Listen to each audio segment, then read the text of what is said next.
Hello friends. हम अब जिस कंपनी की बात कर रहे हैं वो एक आईटी बेस्ड कंपनी है और ये किसी टाइम में इसका शेयर का जो प्राइस था वो लगभग 500 से भी ऊपर चला गया था और ये बहुत ही टॉप लेवल की कंपनी में आती थी। लेकिन इसके मैनेजमेंट के ऊपर एक आरोप लगा था कि इनसाइडर ट्रेडिंग करवाया और उन्होंने जो डाटा है वो लोगों का लीक किया। इसके चलते ये 500 से गिर के लगभग 20 रुपये पे आ गया था। लेकिन फिर सेबी ने इसको जब तक फैसला दिया इसकी तरफ पक्ष में, तब तक बहुत लेट हो गया था। तब तक इसका जो प्राइस है वो गिर के 20 रुपये लगभग आ गया था।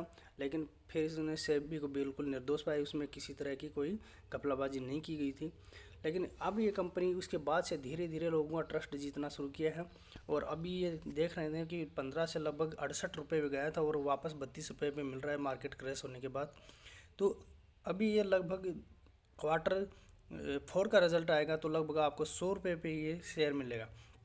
अब इसका देखते हैं तो ये diversify solution activities in governments, e commerce, white लेवल एटीएम, फाइनेंस सर्विस आदि में इसका कारोबार है। ये B2B एंड B2C बेसिस पे भी सेवाएं उपलब्ध करवाता है। Multi state and e governments enrollment project और डाटा डिजिटलाइजेशन सॉफ्टवेयर आदि लाइसेंस प्रदान करता है। अभी इसका मार्केट कैप देखो 3454 करोड़ है, यानी 3454 करोड़ है। करंट प्राइस 32 रुपये है। हाई और लो देखोगे तो लगभग 66 रुपये तक गया था और 29 रुपये से शुरुआत हुई थी। यानी ये इसका 12 माह का यानी 52 वीक का हाई और लो होता है। फेस वैल्यू 25 रुपये है। वहीं फेस वैल्यू इसका 1 रुपया है। बुक वैल्यू इसका 25 रुपये है। उसका ये हम मैक्सिमम चार्ट देखोगे तो लगभग 500 से ऊपर गया था। लेकिन अभी कंपनी के प्रोस और कॉन्स देखोगे तो लगभग अभी पॉजिटिव में है। कंपनी ऑलमोस्ट डेप्ट फ्री है और अच्छे क्वार्टर रिजल्ट भी पेश कर रही है। लेकिन इसे कॉन्स देखोगे तो इसके सेल्स पुअर रही है। पुअर इसलिए हो गए थे कि इस पर बैड न्यूज़ लग गया था, आरोप लग गया था। लेकिन अब ये आरोप मुक्त है और ये कंपनी बहुत ही ऊपर तक जाएगी। इसके सेल्स अगर आप देखते हैं 2019 में 101 करोड़ के थे। वहीं माइनस में इसका ऑपरेटिंग प्रॉफिट था और ये दिसंबर 2019 में 10 करोड़ हो गया ऑपरेटिंग प्रॉफिट। मार्च में 15 करोड़, फिर जून में लगभग 3 करोड़, सितंबर में 5 करोड़ और दिसंबर में 7 करोड़। वहीं आप जून 2021 में देखो 33 करोड़ और वो दिसंबर 2021 में 43 करोड़ हो गया है। यानी कि लगातार इसके सेल्स और ऑपरेटिंग प्रॉफिट दोनों बढ़ रहे हैं। अभी इसके ईयरली बेसिस पे भी देखेंगे तो ईयरली बेसिस पे भी देख सकते हैं। मार्च 2017 में 4000 करोड़ का सेल था। मार्च 2018 में 6500 करोड़ का। तो 2018 में इस पे आरोप लगे थे तो 2019 में ये गिर के देख लो तो 6000 से सीधा 1500 करोड़ पे सेल्स आ गया और इसका ऑपरेटिंग प्रॉफिट माइनस में चला गया। लेकिन फिर कंपनी पे आरोप सिद्ध नहीं हो पाए तो सेबी ने जब इसको क्लीन चिट दिया तब तक ये बहुत देर हो चुकी थी। फिर इसने अपना धीरे धीरे पाँव जमाया मार्केट में 685 करोड़ 314 करोड़ तक सेल्स हो गए थे। अभी ये वापस बढ़ना शुरू हो गया है। इसका ऑपरेटिंग प्रॉफिट भी 126 करोड़ तक बढ़ गया है। अभी इसका बैलेंस शीट देखेंगे तो बहुत ही मजबूत होगी। ऐसी आपको शायद ही कोई आईटी कंपनी क्या किसी भी कंपनी में नहीं मिल पाएगा। शेयर कैपिटल देखो 106 करोड़ का है। रिजर्व इसके पास देखोगे 2594 में लगभग 2600 करोड़ है। बोरोइंग देखोगे जीरो डेप्ट, यानी 1 रुपये का इसके ऊपर कर्जा नहीं।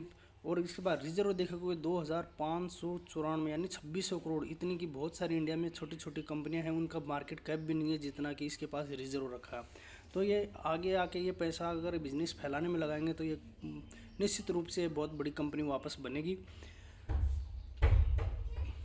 अभी इसका देखें प्रमोटर होल्डिंग देखें तो 42.60 है। FI का देखेंगे तो 8.2 है। DI का देखेंगे तो 6.36 है। पब्लिक के पास लगभग 43% है।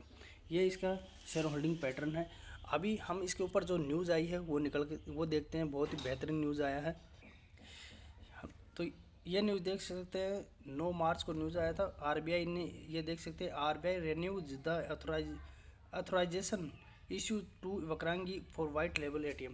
यानी आप देख सकते हैं कि रिजर्व बैंक ऑफ इंडिया यानी RBI has provide renewable authorisation of Vakrangee limited has RBI extended the validity of authorisation issue to Vakrangee limited to set up on the operate white लेवल एटीएम, यानी लगभग इसको ये देखते हैं RBI has set target to minimum 1000 ATM इसको लगाने के लिए 2020 में से लेकर 2023 तक इसको 1000 नए एटीएम वाइट एटीएम के नाम पे लगाने के लिए इसको दिया गया है। वो क्षेत्र कौन कौन से हैं, उनका रेशियो ये होगा 1:3, यानी metro and urban and semi urban rural क्षेत्रों में इनको लगाना है। तो देख सकते हैं दोस्तों, वक्रांगी करंटली यानी वर्तमान समय में 19,230 वक्रांगी केंद्र लगभग फैला रखे हैं 33 स्टेट में और 560 डिस्ट्रिक्ट में और 5,430 पोस्टल कोड पे। More than 80% of this outlet are in 4, 5 और 6 लोकेशन में। Vakrangee planet to target reach the 25,000 Vakrangee, यानी लगभग 19,000 वक्रांगी केंद्र बना रखे और इनको लगभग 2022 तक 25,000 तक पहुंचाने का लक्ष्य है और लगभग 2026 तक ये 75,000 तक आउटलेट बनाएगा, जिसमें इसमें देखते banking, insurance, ATM, finance service, assist, e commerce, e governance, logistic आदि या सीसीटीवी सभी, पैन कार्ड सभी में अपनी सेवाएं दे रहा है। तो दोस्तों इसके ऊपर नज़र बना के रखो, ये निश्चित रूप से बहुत ही मल्टीबैगर स्टॉक बनने वाला है।